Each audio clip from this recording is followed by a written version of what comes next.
hip hop was created by kids for kids. There was a time when we were just doing it, right? It wasn't a thing that we were conscious of. It was something that was very natural and something that we did to express ourselves as kids in New York City.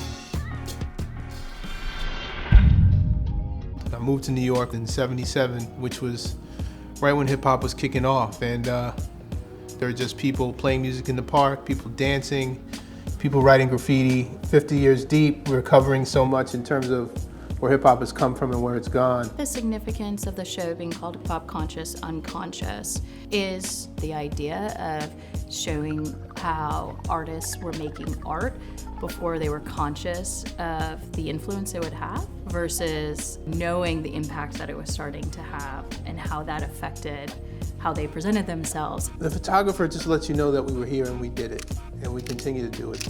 If there weren't cameras, it would have been unconscious still.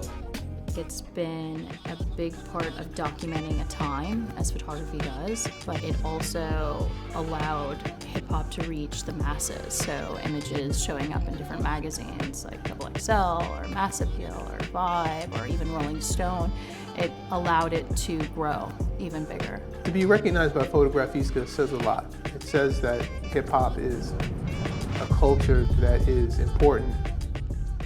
So this was a cover of Mass Appeal. Yep. Kendrick Lamar, and he's got a sword in his mouth, and it's indicative of his skill as an artist, as a wordsmith. He's just sharp with his tongue. We've got Eve and Missy, Nikki. What a fun shot of her. This really captures her energy. And Missy, I mean, that's her in a nutshell. I mean, she's not afraid to do anything. One of my favorites, Public Enemy. Oh. For me, coming up, Public Enemy gave me an identity and made me feel proud to be who I am.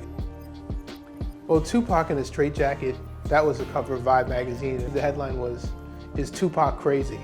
That's an example of hip hop, or the media being very conscious of hip hop.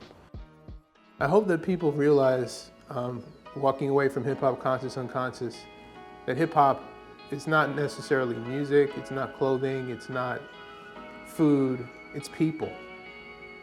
Hip hop is people. It's the people.